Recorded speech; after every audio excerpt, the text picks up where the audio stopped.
Hi, everyone. Welcome back to Story Reckless. Tonight is a special episode. We are going to do a postmortem discussing our first adventure arc. We asked all of you to submit questions. We've compiled them, and we're going to be going through those. But first, may as well do our intros. I am Nathan. I am the DM, and I'll pass it off to our players. I'm Claire. I am Kidam. I'm slightly tickled that this is a postmortem because I am a grave cleric. But Yep.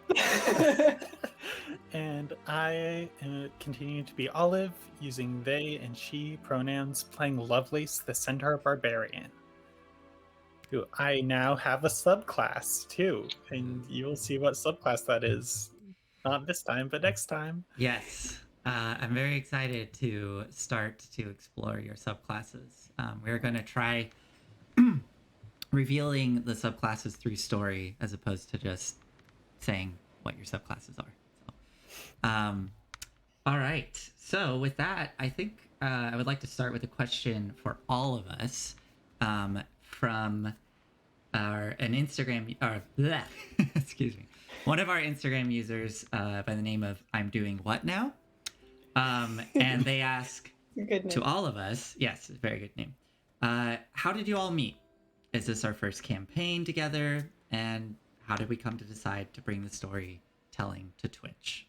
So, why don't one of you start? Claire, do you want to? I know you and I have probably known each other. Well, you've known Olive even longer, so. Yes. Olive and I went to the same college together and met through the fire spinning group there.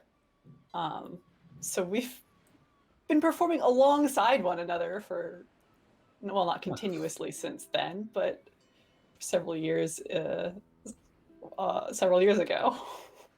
And one of my strongest memories of Claire from that time is when Claire showed me Star Trek Deep Space Nine, and I liked it a lot. I'm so glad. Yeah. I also like Star Trek Deep Space Nine. Yes, I've heard about Star Trek Deep Space Nine from Claire. Yes, I'm sure you have. I've watched a few clips from it for inspiration on characters, so thank you for that. And You're welcome. That's foreshadowing to the second part of the question of, is this your first campaign together? It's not for me. My first campaign together with Claire and Nathan was this summer, or this last summer, when Claire decided to do a one-shot. And I ended up naming my character after a character from Star Trek Deep Space Nine. Oh, really? I didn't know that. Yeah, Kira is one of the main characters from that show. And was Kira based on that character in other ways or just by name? Strong female character, gonna punch some things, some conflicted morals, you know. Yeah, I loved Kira in our one shot. I didn't know that because I haven't watched Deep Space Nine, but yes, I loved your character Kira. They were so fun to play along. Yeah, and yeah, I guess I should say so that's how I met Olive, and yes, we're all learning. That's how I met Olive, and yeah, we played in that campaign together. I was a Kenku rogue, so I had to constantly speak through other people's voices. It's very challenging, but very fun. And I met Claire. It was incredible. It was incredible. You were one of the very few people I was willing to let even try to do that. It's just like, oh, yeah. Your backstory was like, you like kept implying things by like having recurring characters that you like would refer back to. Like there's this like really like buff burly person who like you always used whenever you're like talking about picking locks. So it's like, oh, that must have been your like rogue mentor. And then there's like a fancy lady. Yep. That when you're talking about magic stuff. No, and yeah, we never got to actually, like, the other characters never really got to find out who that was or what that was all about. But anyways, yeah, we don't have to talk about that. As Winged Scribe pointed out, our one shot, which yes lasted for 6 months. So, oh no, it was like 9. Yeah, you're right. Yeah, probably like 9. It was most of the pandemic. Yeah. Well, Claire and I we're still running the one shot I started with them. And it's A year been and a half a year later. and a half later. Yeah. uh, yeah. Yes, it was a campaign. But yeah. So the way I met Claire, though, I mean, I was actually thinking about this today because I was prepping for this, and I didn't realize like how long it's been since we've known each other. I mean, like relative to, I don't know. So we've known each other for how long now? Like 3 or 4 years? 3 years? Yeah. I think it's about 3. Yeah, and we We met in October, so mhm. yeah, I about don't know. 3. Yeah. But we met because a mutual friend of ours, he introduced me to D&D. I don't know if he introduced you to D&D, but Not the concept. okay. But I mean, yeah, I knew the concept, but he was my first DM. Shout out to Eric. Go watch his streams on Fridays. Nerd Botchery. Anyways, Eric's amazing. He introduced me to D&D, and he was running this campaign, very long campaign, very big, grand scale thing, and that's how Claire and I met. And ever since then, we just like kind of, I don't know, we were kind of kindred spirits. I think we both recognized that we always wanted to go deeper with our characters and with all the little details that weren't necessarily like big major plot points. Like we would, well, actually, Claire, you were the one that instigated this, and it was very fun. But you would schedule like one-on-one sessions with just you and I, where we would do like our character. It was just like our characters talking, right? Yeah. About like the events of the campaign, and it was Curse of Strahd, so it was like talking about all the horrible things that had been going through. Yeah, let's sit down and talk about death and trauma together. Yes, yes. It felt very good. It was very really did. nice to do that, because when we play the campaign, it was like we're doing the story, and we're going through the dungeons, all that kind of stuff. And so it was nice to have those moments, those quiet moments with each other. And we've definitely continued that. And I know, Claire, you continue that in your games. I continue that in my games. Really like making room for those quiet moments. So yeah, that's how Claire and I met. We met through Eric and played in a game together. And then I decided to do a one shot, which we are still playing now. So At what point did you think that Cholt would be a one shot? oh god, It's a campaign book. well, so no, the thing is, I didn't start it as Tomb of Annihilation. I started it as this little dungeon that I made on my own for a work campaign. I was running a campaign through work, and I built this little dungeon for them, had a lot of fun with it, and then I was talking with Eric, and I was like, hey, Eric, I know we're getting to the end of our campaign. As a break, what if I ran a one-shot? Because I was thinking about DMing it, and it was like my first time doing it. Some of the folks in chat were actually the first people I ever DM'd for. But anyways, point is, it was meant to be like a one dungeon thing, and it just escalated, and everybody, I mean, really, thank you to the players. They all loved it and wanted to keep playing. And so, yeah. But yeah, basically that one shot, what ended up happening is because it was homebrew, and I was like, I can't do an entire campaign of homebrew while I'm running 2 other games and all this stuff. So I just started taking the homebrew stuff and like slowly weaving it into Tomb of Annihilation. And now we're pretty much just on track with the module. I mean, it's very different than the module. Some big things, very big changes, but yeah. Anyways, enough about that. Wait, so did you say that you started doing a one shot, and then you, like, by the end of that one shot, you were running 2 other games in addition to that? Oh, I was doing it before that. So in conjunction with that, I was running 2 other games.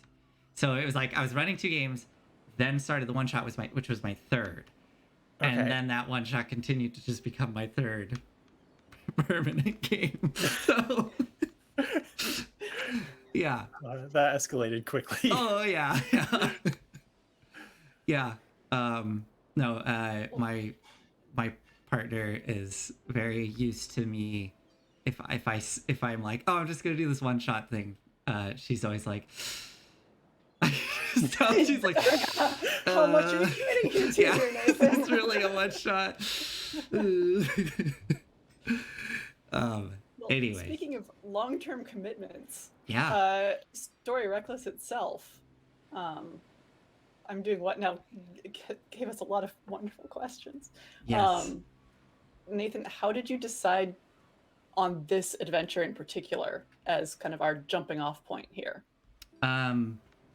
Good question. I mean, there was a lot of factors involved, but honestly, the biggest one was I saw that this module was coming out, and I knew it was going to be a collection of shorter modules, like standalone adventures that could have like a beginning, middle, and end within like a bite-sized chunk.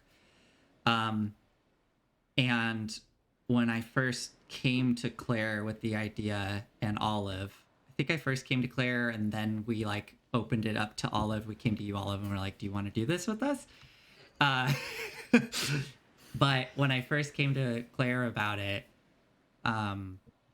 you know, I was throwing out ideas of what to do. And then when we brought Olive in, I threw those ideas out. And one of them was, what if we do Candlekeep Mysteries? Because it's coming out in March and it's these standalone adventures. And we kind of just fell on it because it felt like a perfect deadline to basically kick our asses into gear to be like, we got to get this ready by March. And it, you know, completely arbitrary, right? Like we could have just kept putting it off and started it. Once you have a deadline, yeah, gotta stick to it. Exactly, yeah. And that was honestly, that was probably the biggest reason why we chose Candlekeep Mysteries, was because it was topical. It was topical and it was coming out. Second biggest though, of course, was just the fact that it was standalone adventures, and I liked the idea of, oh, we can do these like short bite-sized things. Yeah. That being said, reading through it, there are definitely some great adventures in there. I'm excited to see, but they definitely are standalone, and their connection to Candlekeep is very tenuous.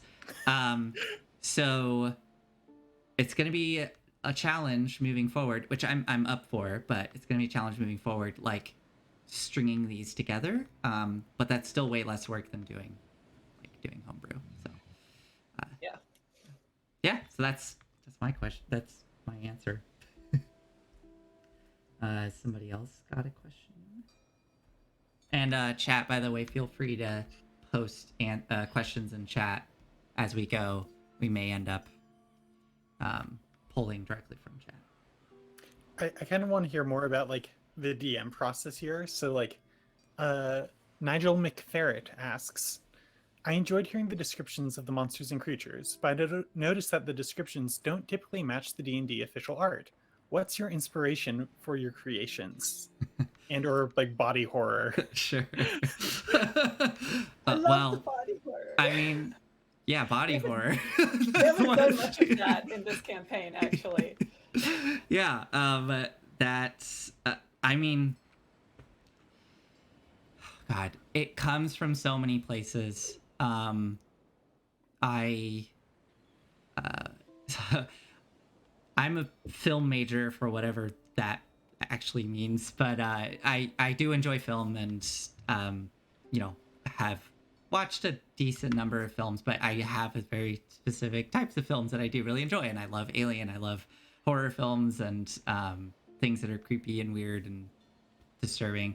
But for the inspirations for those, there was definitely, I was thinking of things like Videodrome or The Thing for the Mimic, which is, I feel like, pretty clear, especially the Thing connections, the pickles. But for the Mimic and specifically, there was this video. There's a content creator, I think goes by the name of Mr. Rex, I think is the name, but they post like all these videos that are these like deep dives into the like official lore of the creatures. And when you encounter the Mimic and I started reading the stat block, I saw the thing where it's like if you come into contact with it, it becomes sticky. You get like stuck to it, and then that immediately triggered that memory of that video I had watched / listened to. I was like, oh yeah, I remember all of this deep dive lore into mimics and how they are actual creatures. I feel like it's really easy when I look at the art or when I read the stat blocks. It's really easy to view them almost in a cartoonish way that's very shallow, and it's like, oh, magic. Like they can turn into a chest because of magic, which is like totally acceptable. But I like to think about the like going further with that. Okay, sure, maybe it's magical, but what is the like physical process that is occurring with this creature? Like if it actually existed in the world, why is its skin sticky? Well, it's an ambush predator. Why is it able to look like a chair? What does it look like when it's not a chair? Like what are the features underneath? And yeah, the art says there's only one mouth, or shows there's only being one mouth, but it was like that just happened in the moment where I wanted it to bite. I think it was irony. Irony, yeah. Yeah, and again, it was just kind of following the logic of the situation, and very like, you know, the improv method of yes and just building on things where, oh, it already had Lovelace's arm, you know, trapped, but I wanted to bite irony. I'll just have it grow another mouth, and that would be awesome as it just like, you know, appears and peels forth. But yeah, the visual inspiration, I was definitely thinking about The Thing and Videodrome and The Fly, things like that. So yeah, I like your mental investigation into the context for why characters are the way they are. For, I guess, other DMs out there, I have really enjoyed The Monsters Know What They're Doing, which is a blog and book by someone whose name I'm not going to remember at the moment. oh, it's okay. I mean, if you look up the title, you'll Keith find Ammon. The name is large enough that I can just look over my shoulder and read it off my bookshelf. Monsters know what they're doing.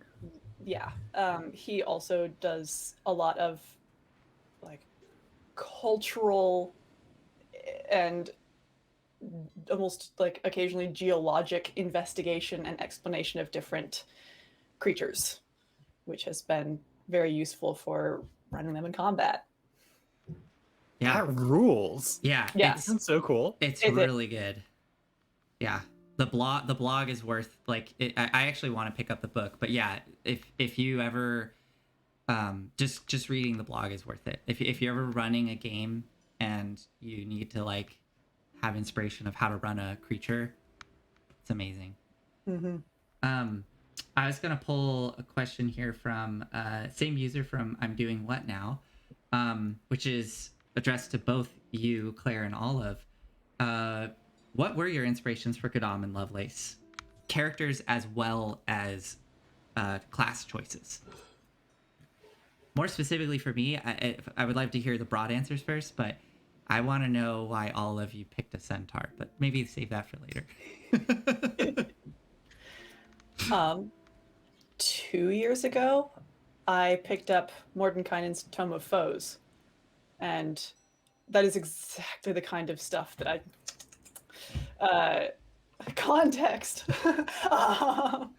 explanations for why things are the way they are, and specifically reading the descriptions of various elven deities was really gripping for me. I'm going to be a little bit vague because we haven't gotten into Kidam's religious beliefs or lack thereof yet, but there was one in particular. There's stuff I haven't told you all. But there was one deity in particular that struck me, and I started thinking about this like I had a tag in my head of like this elven grave cleric I'll play eventually, and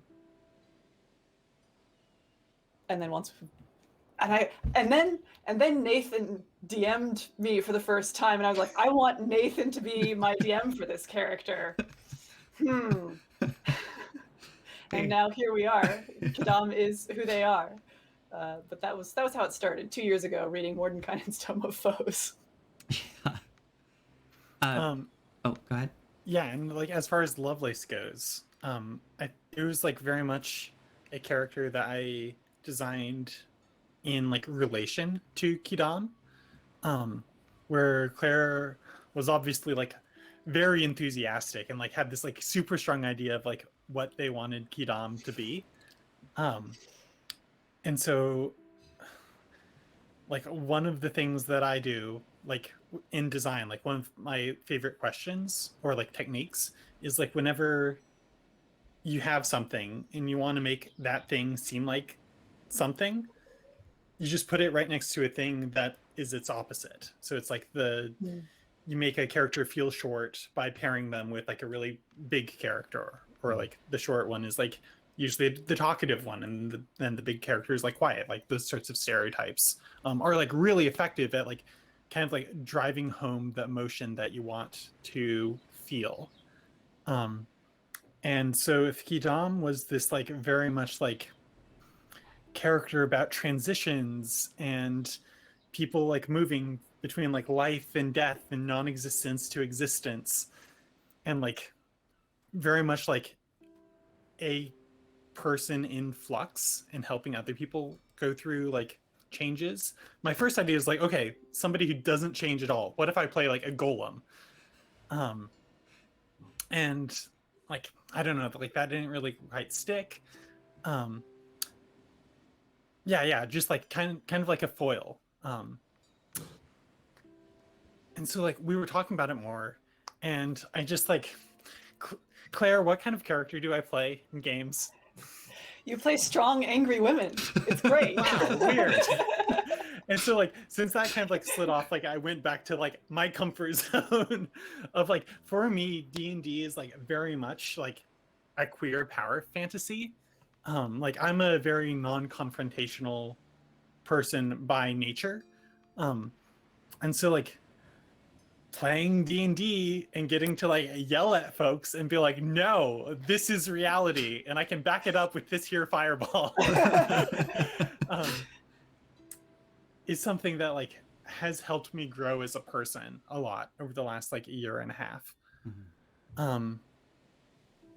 Yeah, and we've been like playing lots of one-shots and stuff, and I feel like if I play the same character archetype as like the same race and class, that's like too much repeating myself. So like I was like varying it a lot. I almost went with a minotaur.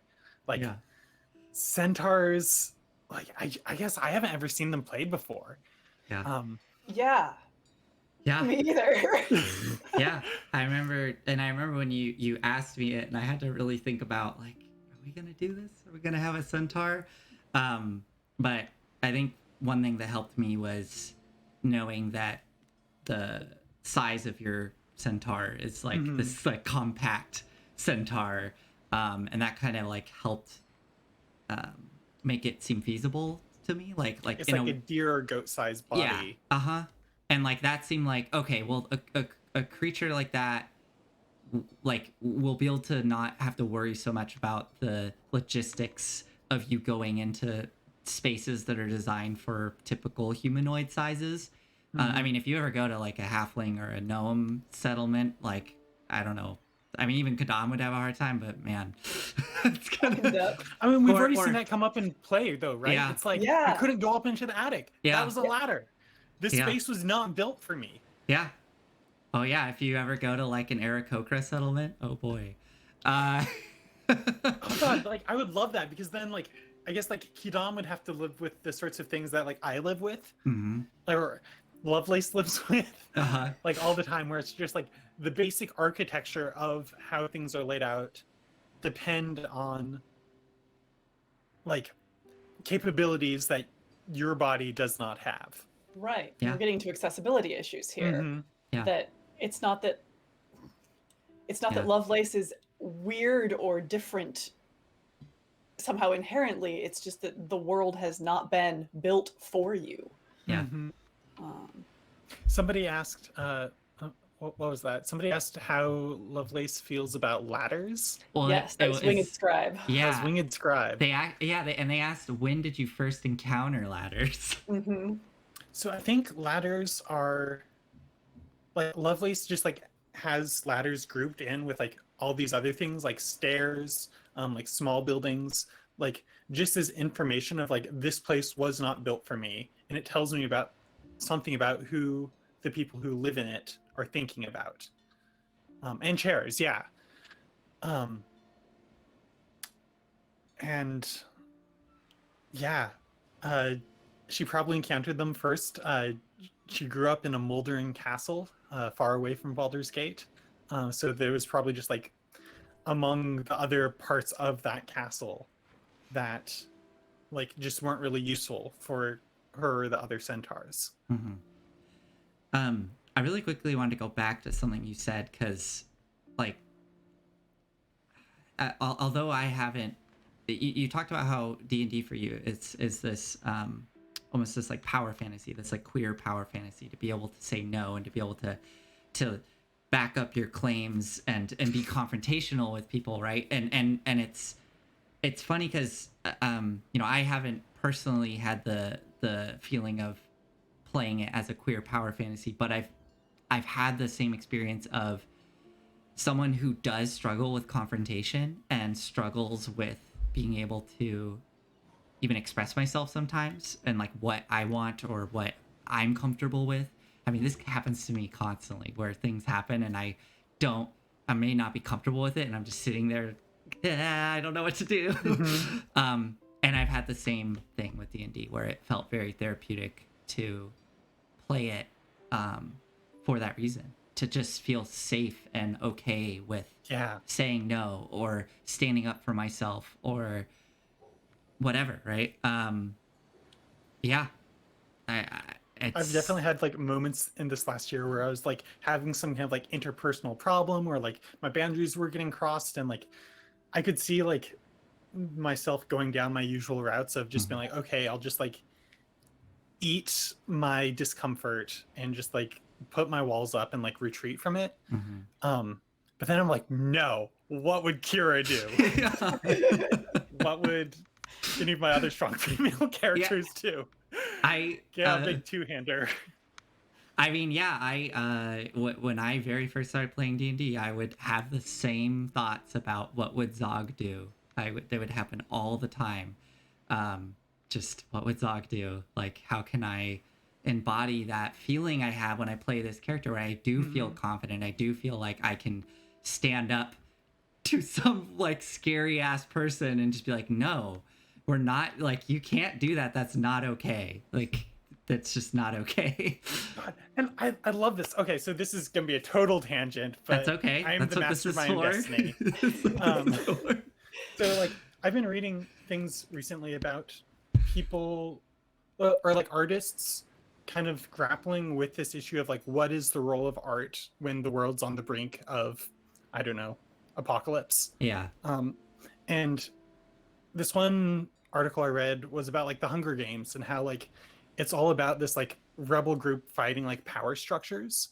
And it lets you come out of having read it being like, yeah, like I have this feeling of catharsis. But like one of their observations was that catharsis is a feeling of rest and inaction, as opposed to like what would art that like actually like makes you uncomfortable and like pushes you to like take actions. And I don't know, like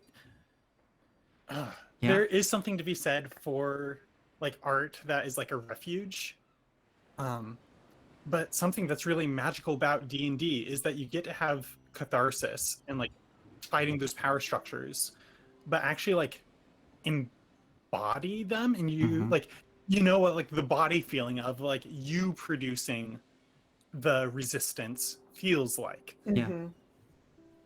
Yes. Rant over. No, what's the term for that? The internal body feeling of a situation or emotion. I don't know. I don't know if it's visceral, that maybe, I don't know. Yeah. That's not really it, but It's a the term I'm looking for is like semi-academic. Yeah. We'll see if I come up with it. Yeah, I'm sure somebody in chat will be like, it's this. Yeah, but the bodily feeling of whatever you're experiencing in the game is real. Mm-hmm. Like the situation that you are in, I would argue, is semi-real because you are present and experiencing it both in your body and it becomes memory, which then becomes part of who you are. Mhm. But that you can have these experiences in much safer, lower stakes situations. And then you have practice doing the hard thing. Yeah. Yeah. And then you can take it out and apply it to higher stakes situations. Yeah. Like roleplay is, it's so, I think, can be so important and influential in how to train yourself in specific thought patterns and actions that you want to have. Yeah. Totally. Yeah, I mean, I have very like vivid, clear memories of moments in games where I like stood up to someone or, you know, something like that. And it's Yeah. yeah. And it was scary. It was scary to do it. And even in roleplay. Yeah. And I do like, as No One's Hero pointed out, even sometimes when you're dropped naked into a temple full of serpent people worshiping a serpent deity, you know, even that can be really scary, just as real life can be. Oh, yeah. Even when you're playing it. And you have real stress that comes up. And actually kind of going off of that, another question to both of you. Again, from I'm Doing What Now? So both of you nearly ran into a TPK situation, which for me as well was new. They're wondering, in your other D&D experiences, have you ever been a part of a TPK? If not, what was the closest you ever came to one? And what was that experience like for both of you? My first reaction to this question was, when were we in a TPK situation? I think they were referring to the mimic. Yeah. The mimic, yeah. It was when Irony had to like bust out his 2d6 cantrip. Yeah. Or 2d8. Yeah. But then I, realized. But even in that moment, I was... Kidam thought they had the situation in hand. Uh-huh. And looking back on that, we didn't really. No. But Kidam thought that they were going to be okay, and so that's what I was thinking at the time. I feel like you and Lovelace had very different experiences, memories of that situation. For one, Kidam's is longer. Yeah. Lovelace has some brief memories. Yeah. Yeah, I've never, I think, even come close to a TPK. There's been like scary parts where it's like dicey. I don't know if like any DM, I was about to say like any DM has like let us come close, but like we just haven't come up into a situation where like the scale started to like tip in that way, right? Because there's this positive feedback loop. If like one person goes down, everybody goes down. Mm-hmm. Yeah. I haven't experienced a TPK yet, but I have experienced plenty of player deaths. Character deaths. Sorry, thank you. Oh my god. Character deaths. Thank you. Yes, I've experienced plenty of character deaths. And yeah, every time it happens, it's always really hard. In most cases, I feel like I can see it coming. Well, not even actually. There's been plenty where I've just been knocked off my feet, like I was not expecting it. My very first ever character deaths. I believe two of the people in chat were one of them was one of the characters who died. It was the very first time I ever ran a dragon and did a breath attack, and I basically rolled rip Jeff. Basically rolled 5s and 6s on their breath attack, and oh man, it killed them in one hit. It did over their max damage, and it was an intense moment. But honestly, those moments, I as sad as they can be and as hard as they can be, I think they really add a lot to the game and the story. I really think they do. They really can. I'm never gonna gun to kill characters. I'm never gonna try to kill characters. But when it happens, yeah. But when it happens, my God, it just makes, yeah. Ooh, mind I flare. have been part of a TPK. Oh yeah. You have? Yeah, once, yes. Wow. The DM was, the party had split up, of course. I think I know what you're talking about, actually. Yeah, Nathan, you were part of the group that wasn't with my Yes. character. Yes. But there were just two of us that had branched off, and we wanted to accomplish this specific task, and the DM was like, look, this is going to be almost impossible. It's not going to be impossible, but it's gonna be darn hard. And also, like, you can accomplish this and still die. Yeah. And I really appreciated the straightforwardness with which our DM was honest about the situation and gave us an in-game chance to turn around. Yeah. It very much felt like we knew what we were getting into and that we were choosing to try to do this really hard thing. That's awesome. How did that turn out for you? We died. Oops. My character almost got away. Did you accomplish the thing? Yes and no, right? Sort of. We bought the rest of the group a lot more time. Yeah. I really. Actually- Oh yeah, go ahead.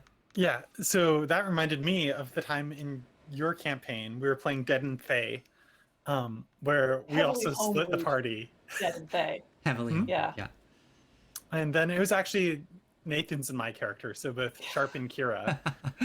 So like, kind of Kira's character arc was this like kind of heart of darkness, where she was she just elected herself the leader of the group, and so did like ordering people around. It was just, like pushing people to go like as fast and as far as possible on like few resources.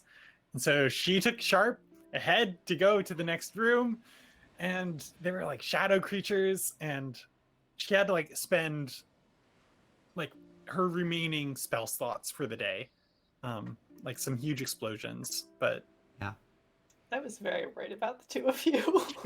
they were also strength draining, I think. Yeah. Yeah. And like- we both were like, I think the lowest strength characters in the party, and we went off in this room where Yep. they were all draining our strength by ourselves, and everybody else was far away and couldn't hear us. It was the whole thing. Oh man, yeah. I wanted to quickly acknowledge curmudgeonly corn cob. Yes. That sounds terrible.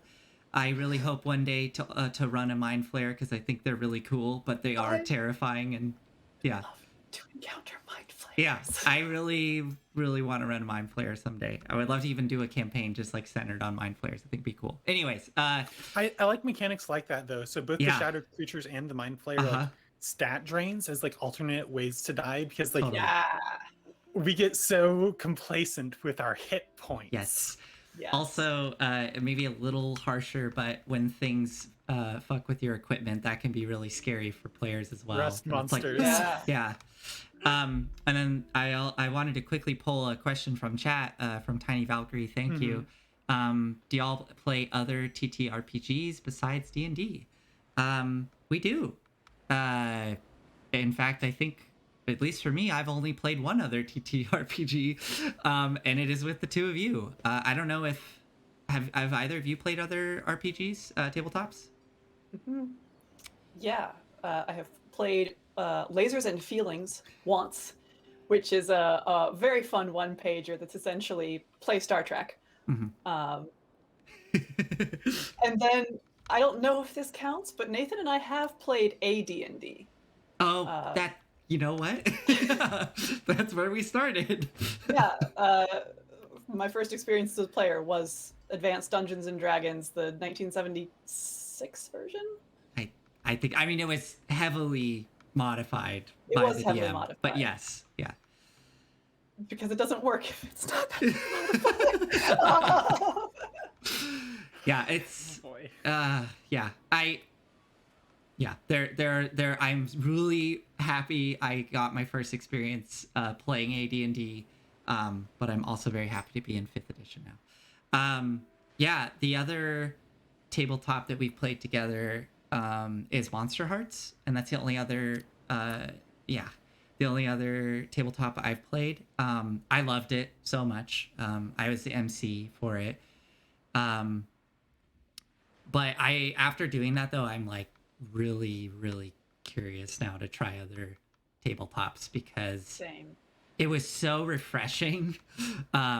Like as much as I love D&D and I don't see it going anywhere anytime soon in my life, but having those other tabletops coming in, it was like a palate cleanser. It was like, God, like the thing I love about them so much is just like the core design philosophy of like when you fail a dice roll, things should still happen. It's not just Yeah. like roll perception, you don't see anything. yeah. I guess the story is not going anywhere. Totally. Then.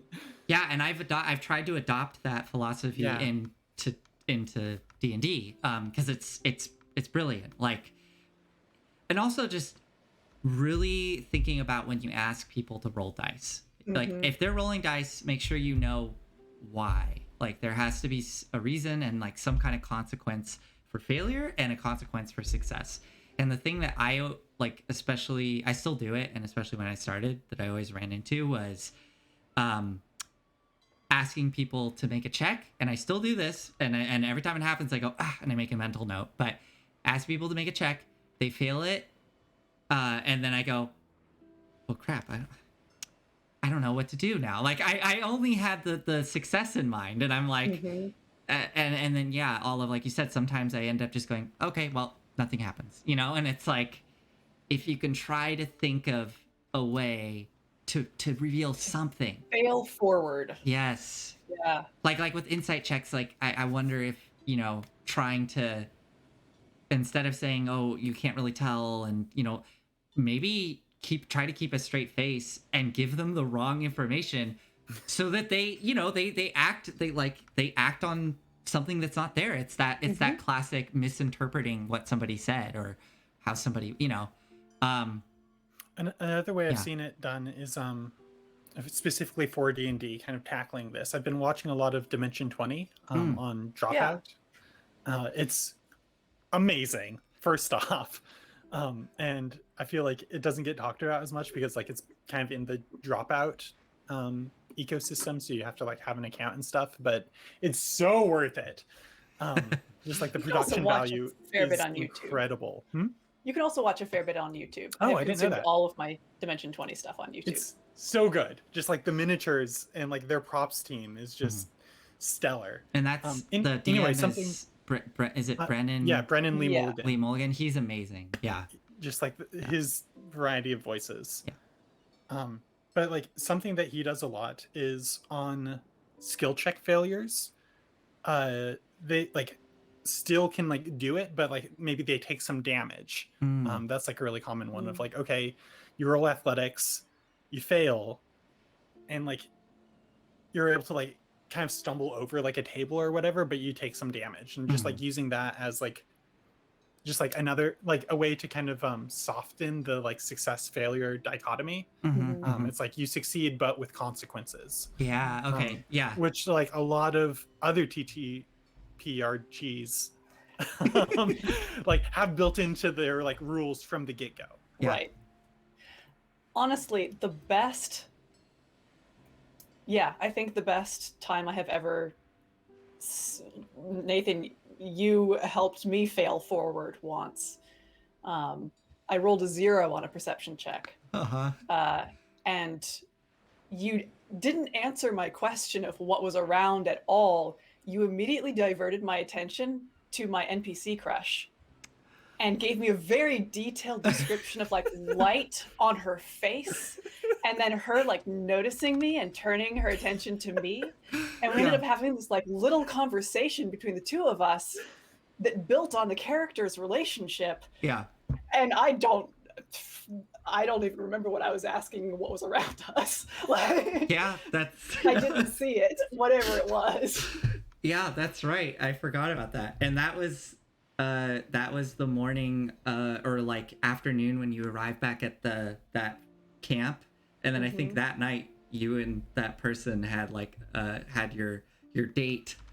Yes. So yeah, we it, hooked like up that night. yeah, so it like led to like a whole trajectory. That's funny. I'm glad you remembered that. I remember that moment, but I actually didn't remember what led to it. I didn't realize it was a failure. Yeah, it was me rolling a 0. Yeah. Roll 0, did you- get date. Yeah.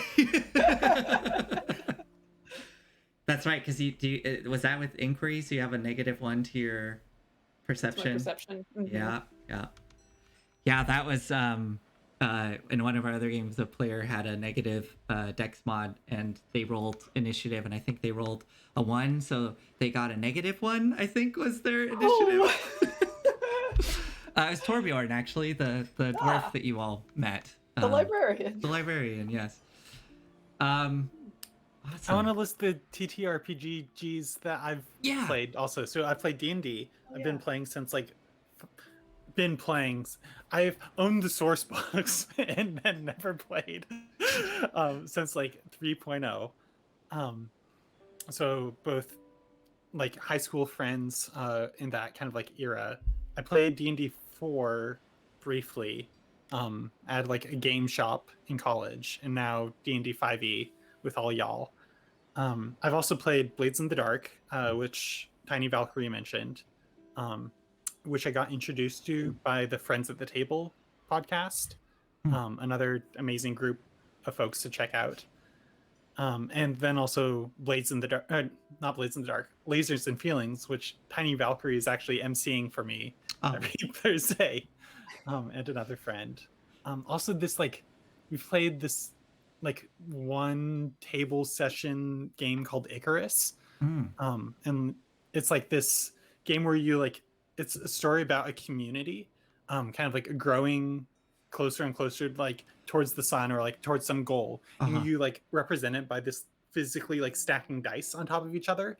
And if at any point during the game the dice fall over, then it's okay, time to wrap up, the story's over. That's so cool. And dice get added as you do things. God. It's quite good. There's another there's 2 tabletops I want to explore. One, I think it would just be fun exercise. I think the Adventure Zone is doing it right now to help do their world building. And I cannot remember the name of it, so I'll have to look it up later. But that one seems really cool because it is a tabletop specifically designed for world building. The Quiet Year. Okay. Mm-hmm. That's what it's called, the Quiet Year, because you play a year as a community, and each turn is 1 week, and you slowly build out a world map as you play, and events happen and all this stuff. So that sounds really fun. And then the other one, don't know the name of it, but it reminded me of what you just talked about, the Icarus one. The whole game, everybody goes into it knowing that by the end of the session, everybody dies. So the whole game is about just leading up to this moment of your character's death. And I don't know how it all plays out, but I just thought that was a really interesting and kind of morbidly delightful game that I would love to try. Yeah.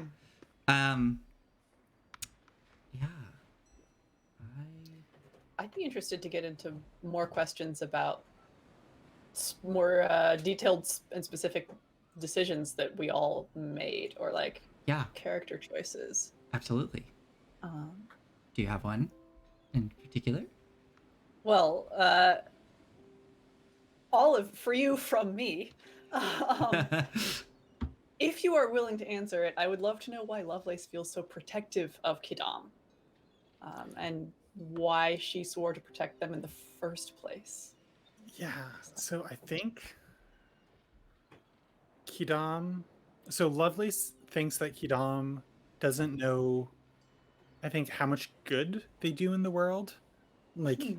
Lovelace sees Kidam as kind of this passive, just treating the folks who like show up on their door, but then like feeling kind of like emo about it.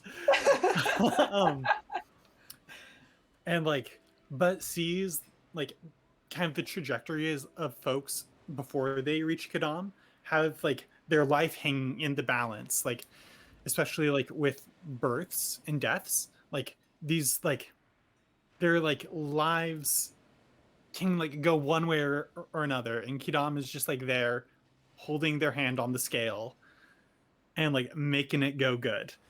And then like these folks like go off and like might be part of the community or something, but like Lovelace has just seen this happen over and over again, and wants to make sure that Kidam's still around to do that. Well, I certainly do appreciate it. I do enjoy the whole living thing. So yeah, that's interesting. As a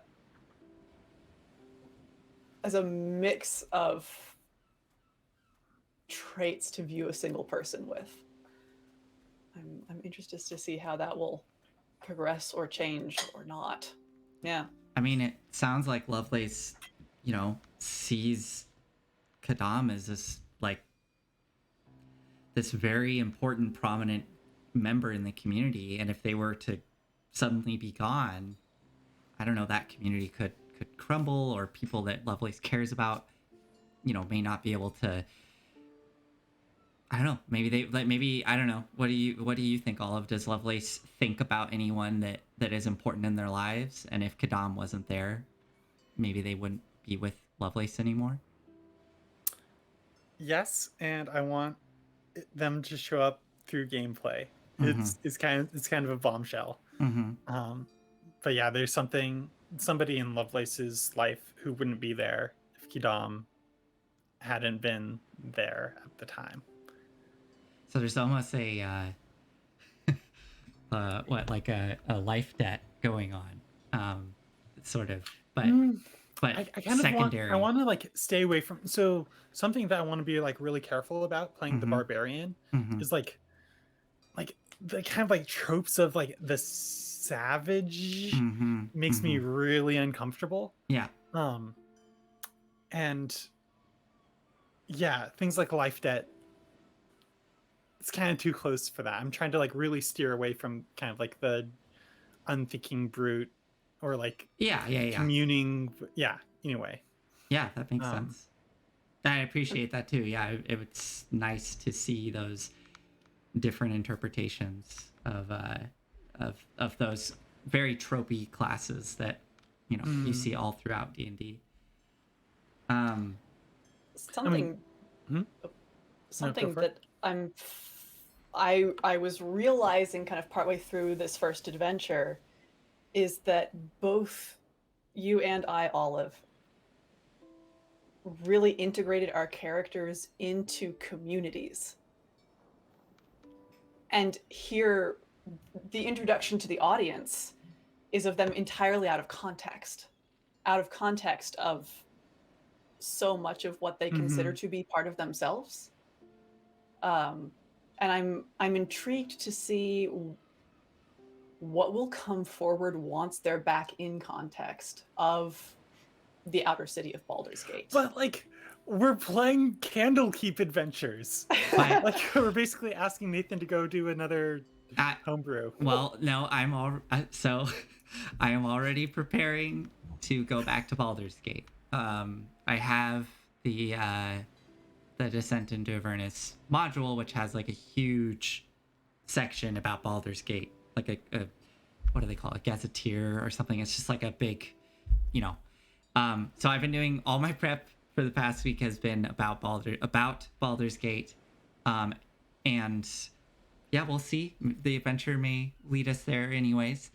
But I want to get you both back to Baldur's Gate. I want the audience to see you both at home. I want to see that interaction with the people you know in the city that you've grown up in. And I mean, Baldur's Gate is just like rich with so many problems. So,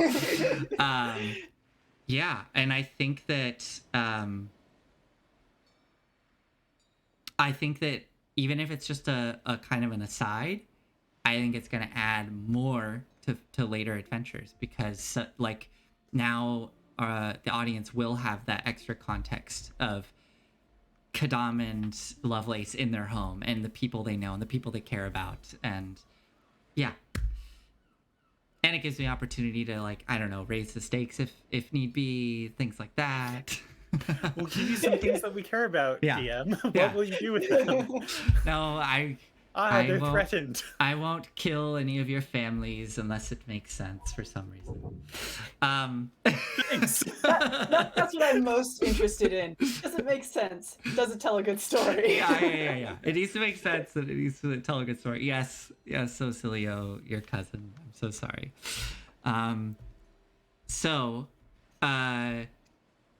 I actually had a question for Kadam that we actually kind of posted in our Instagram post, but I do actually want to know what Kadam's feelings on killing are and why did Kadam react so strongly to killing a demon? I mean, like, yeah, it was clearly exhibiting, it was like making pain sounds and all this, and maybe and we kind of established that Kadam doesn't really understand the intricacies of outer planes and what happens to demons and outer planar creatures, but I just want to hear you talk about that experience from Kadam's perspective and like. Yeah. Frankly, I was surprised by how concerned Kidam was both about people dying and about them killing. And I think those are two different things for them. Generally speaking, people dying, I mean, that's normal. People die. That's one of the things that people do. Yeah. Death in and of itself is not something to be afraid of or to consider anathema. Kadam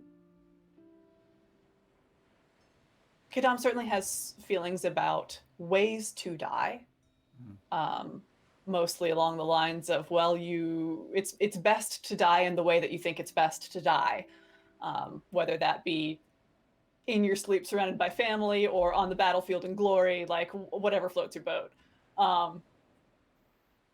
But they suddenly are struggling with the question of whether they have killed a person. Previously, they have helped people die. People who were just, too sick or injured to lead any decent quality of life. That kind of thing. But they have never, to their knowledge, taken the life of someone who clearly didn't want it to be taken from them. Right. And they aren't certain how much of a person this fiend is. They certainly have no clue about various outer planes things that Claire has context for. Yeah.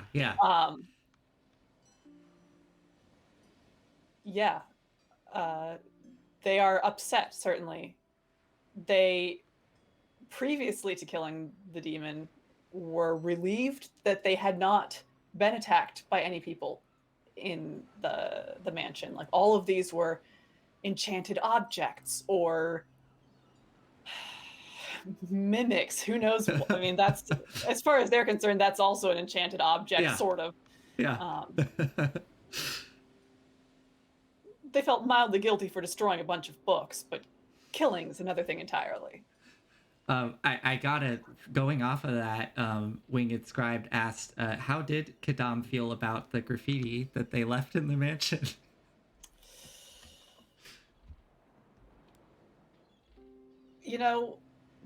People's lives and livelihood and well-being are far more important than the preservation of property. It's as simple as that. I loved that you did that, and I was not connecting the dots until you did it. I was like, okay, sure, yeah, paintbrush ink. Okay, I don't know why you want it. I thought it was like it's like you're not a wizard, but I don't know. I saw the light bulb go off. I knew it was coming a mile away. Yeah, I don't know what. I think I was, I was thinking about all the other Yeah. things, and so when it happened, I was surprised. I was like, oh, that's why you wanted that. And that was so good. Speaking of enchanted objects, Yeah. Caitlin Amy Bailey asks, I want to know, I have this deep curiosity. What was the broom? Why was that room there? We didn't need it. Tell us about the broom, Nathan. Tell us about the broom, what's Nathan. the story with the broom? What? Well, I guess sure. I doubt we'll ever go back to that mansion, maybe, and if you do, I'm sure it would be revealed. Yeah, I mean, the broom is there because it was in the module, and because I interpreted it. It doesn't really say why it's there. Really, it's one of those things where it leaves it up to interpretation. But what I interpreted it as is this person who created this mansion.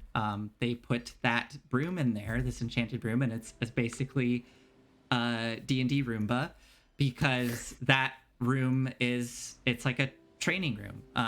There were the scorch marks on the ground, there were all the weapons on the walls. So they would go in there, and they seem to either be some sort of spellcaster, or maybe they're an artificer. I don't know. Well, both of you don't know.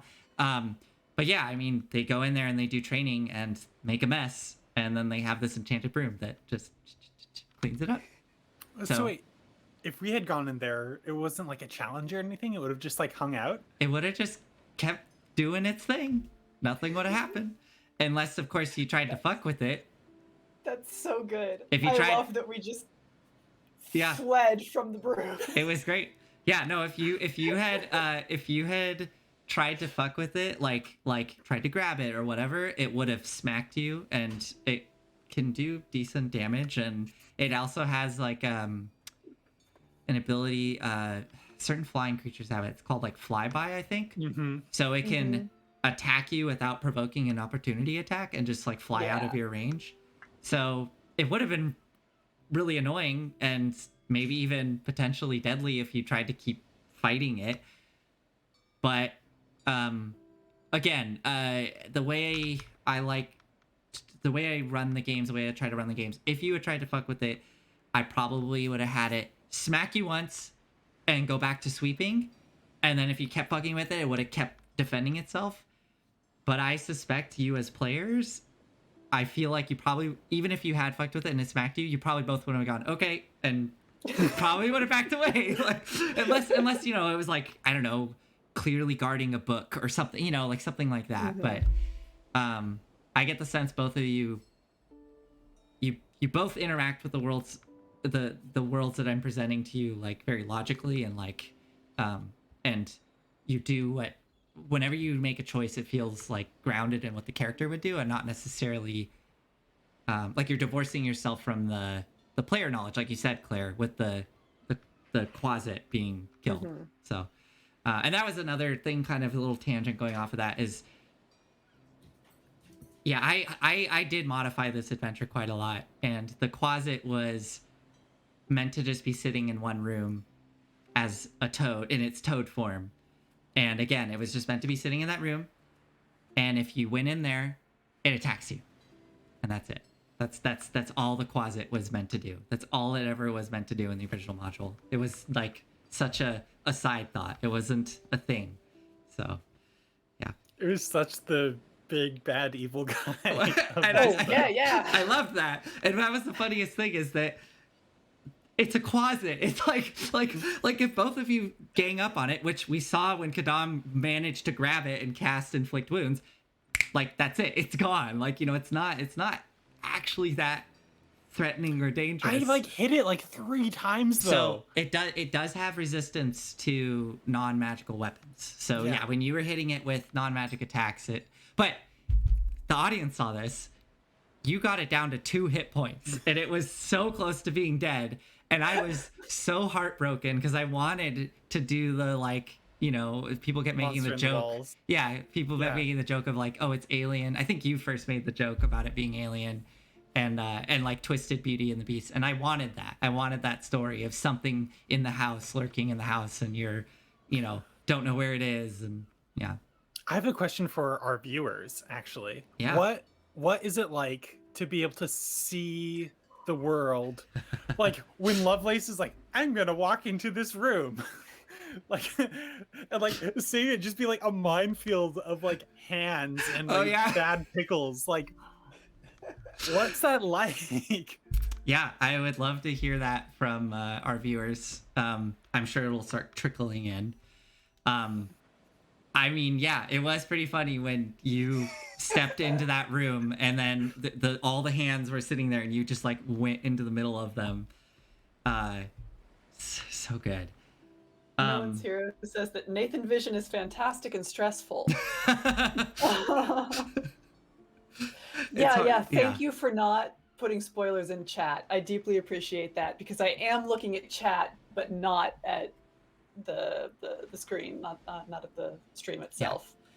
Yes, thank you so much. I mean, if this thing that we're all doing here, which we really enjoy doing, if it ever does grow even further, I may have to look into some alternative, because if we did have a bunch of people in chat that didn't know not to comment, I could totally see people, you know, trolling and just, you know, posting stuff. But for now, Working great. Working great.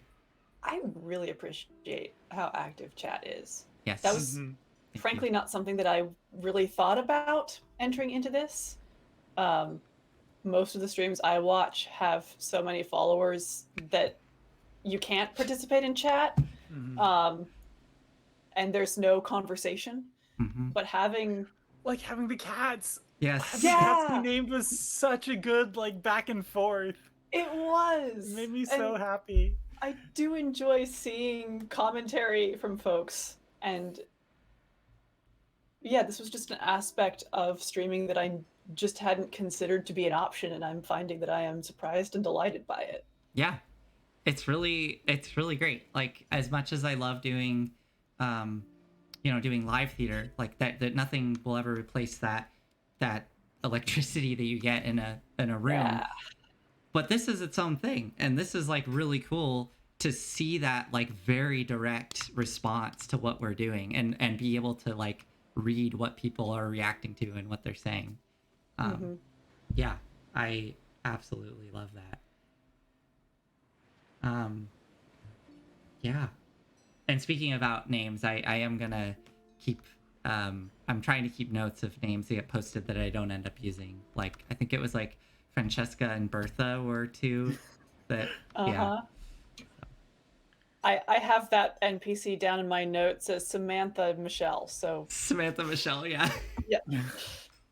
I think they're Samantha now, because I think I said in their voice that they were Samantha. So okay, well, I'll just cross off Michelle. Yeah.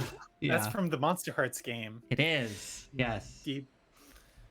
Yes. Story reckless lore there. Yeah. Yeah. Samantha was. She was my crush. Yeah. She turned out to be a monster, even before she became a monster. Yeah. Yeah. Oh, how it goes. Yeah. Any other questions from the two of you or from chat? I think we're probably going to go on the shorter side tonight. We're kind of just feeling it out. But is there anything that people are dying to know, or from either of you, if either of you are dying to know anything? Winged Scribe did ask, would us taking the imp back into I wanted to do that so bad, and it just didn't really like roll in that direction as the thing to do. Yeah, would have been counted out of the building. Yeah, I did not think that through, and I was so terrified. I know. I was so terrified making that deal, because I know that making deals, like devils making deals, that devils are going to be smarter than me at making deals, and I am just not great at that stuff. So that was very stressful for me, trying to figure out like the wording of it, and like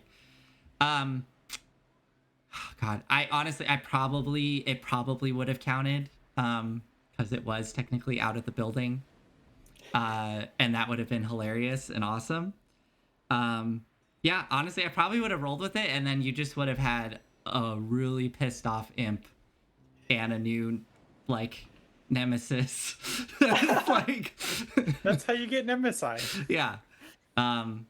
He's got to get a promotion fast if he wants to keep up with our leveling. Yeah, yeah. I think that probably what I would have done, this is probably how I would have played it. With an imp, sure, that would have worked. Had it been a greater devil, like something higher rank, and you had done that, I probably would have done the thing, it's maybe a bit of a cop-out, but I probably would have done the thing that, like, there was some fine print that accounted for that, because, again, these creatures are smarter than I am in most cases, and it's just so hard for me to think of those details on the spot. Mm-hmm. But in keeping with the lore of, like, what these creatures are supposed to be, I would have considered doing that. But at the same time, I also don't want to punish players for being clever. So it's like, it's kind of a balance of, like, yeah. So I don't know. It's tricky. But yeah, with the imp, absolutely, I think I would have just gone for that. Like, that would have been great. Yeah, I mean, yeah, that imp is still flying around in Candlekeep, so. Imagine we have not seen the last of Fred. Fred the imp. Yeah. Gotta love these loose plot threads. Yeah. Totally. Cool. Well, any other questions? Otherwise, I think we're probably getting to the end here. I just wanted to briefly touch on, I know nobody really asked it, but I kind of started talking about it a little bit.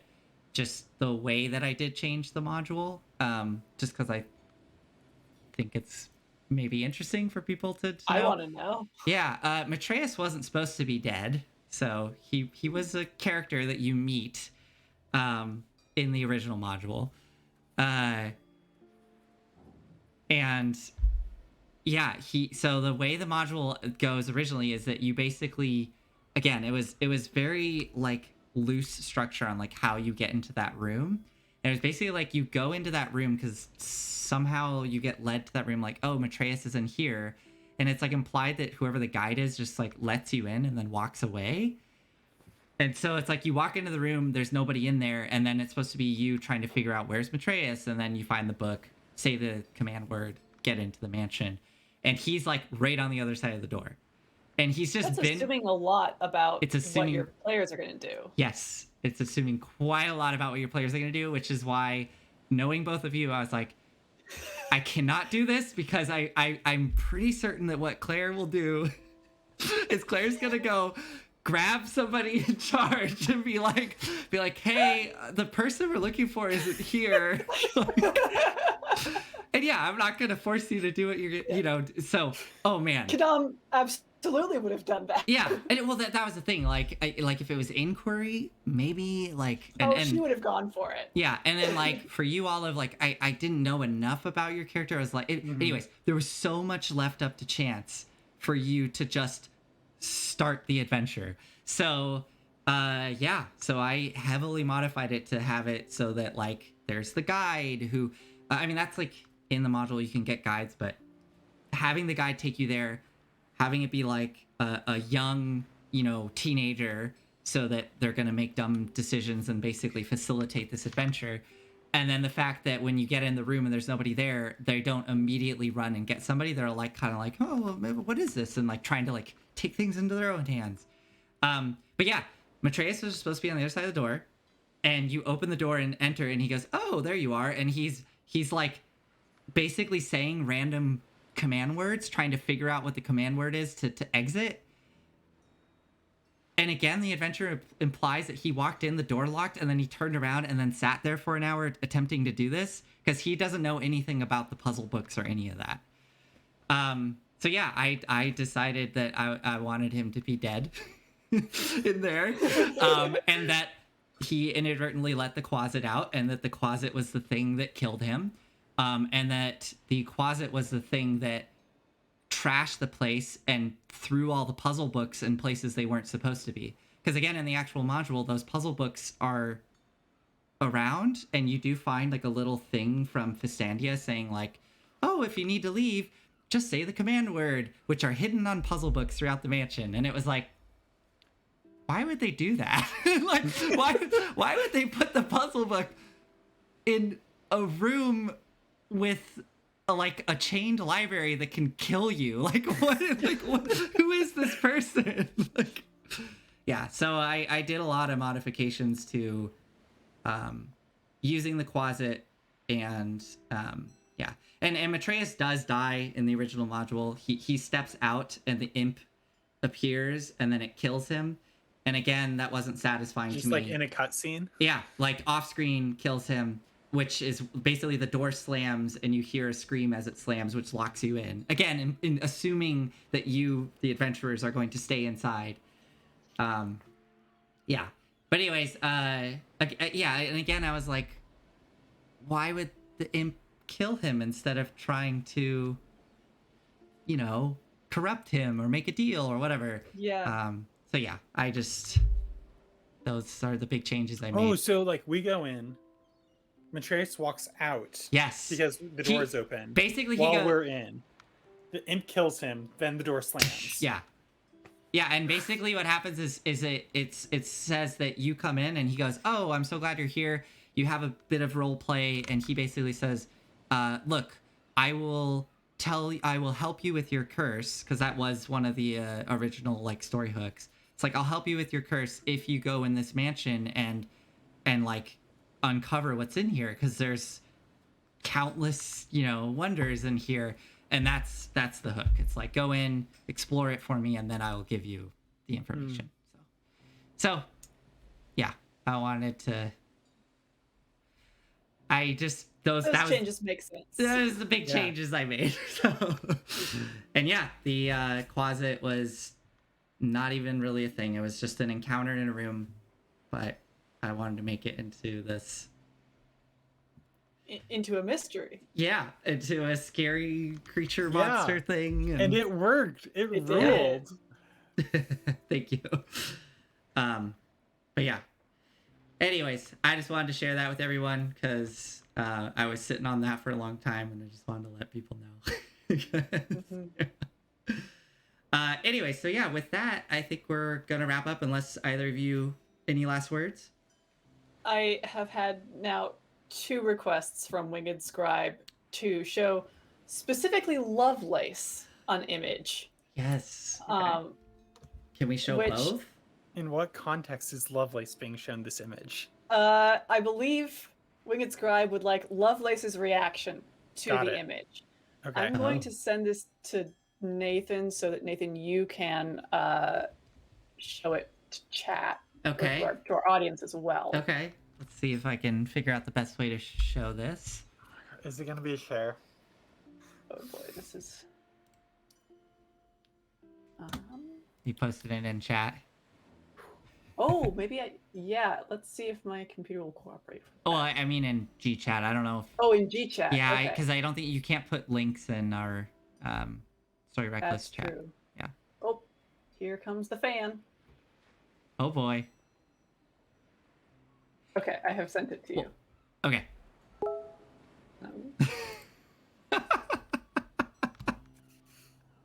Okay, hold on. Oh, hold on, I got. What is happening? Okay, wait. I need to. There we go. There we go. Is this a bat centaur? Wait, I don't see it yet. Send it to yeah, you have to send it to Olive. I don't think Olive can see it. I guess I can. Vampire centaur. Okay, I'll look at it on my phone. What?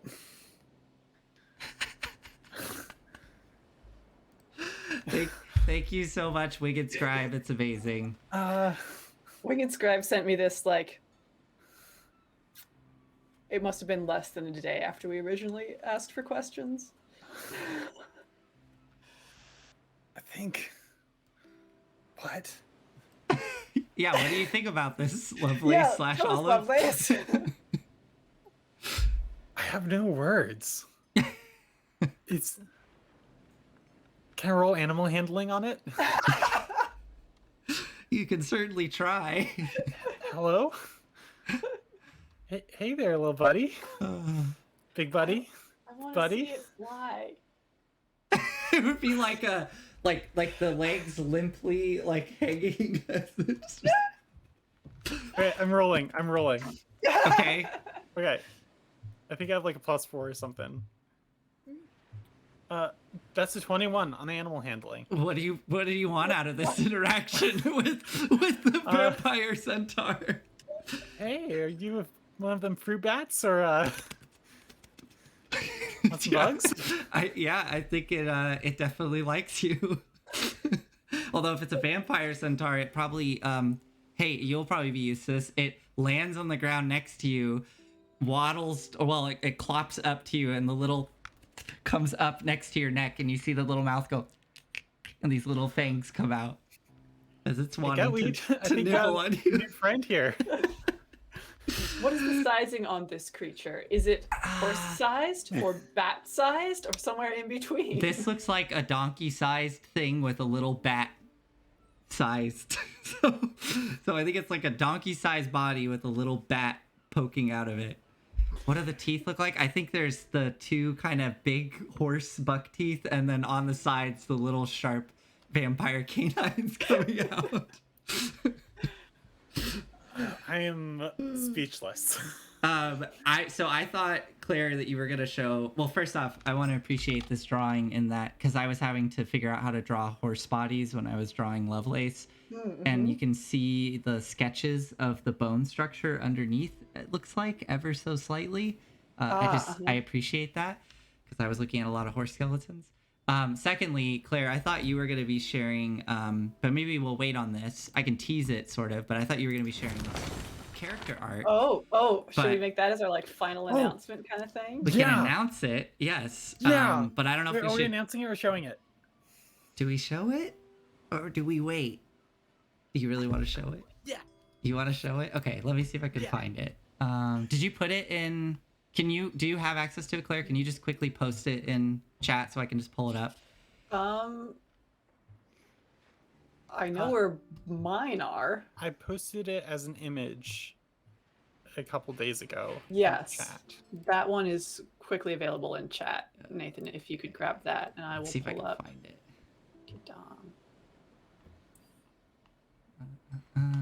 We're so professional, you guys. I know. So professional. So for those of you that are anxiously waiting, we hired an artist to do character portraits, Brenna Ivy, and they did a wonderful job of character portraits for our two lovely players. So here... That's me. I'm the lovely player. Yes. Claire. Here is Lovelace, which we are very excited to put onto tokens and to put into our, well, really on this screen, you would see, our names and then a little portrait token off to the left, probably. Yes, so that is Lovelace. I will see if I can... Working on Kadam. Yeah, wait for Kadam to show up. But yeah. I'm having some trouble. Very excited about that. And once we pull up Kadam, we'll show that off, and then we'll call an end to the stream. Almost here. My apologies. Yeah. Hey, no worries.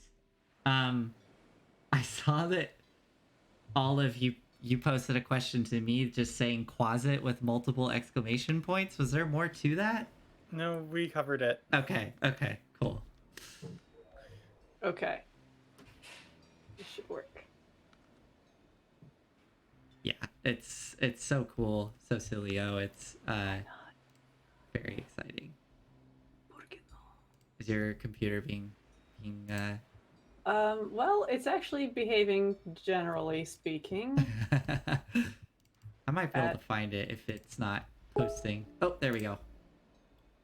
I don't actually know if that's Wait, no, that's the wrong one. that's the horse. Okay. No, there's below it. The my vampire gosh. centaur. Chat, thank you for bearing with us. Yeah. Blink, not the vampire centaur?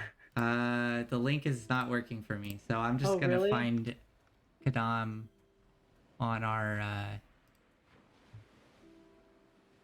Hey, no, I got it. I got it. And it's going in chat. Okay. It's going in chat. I also found it too. Oh, okay. I could just open it up here.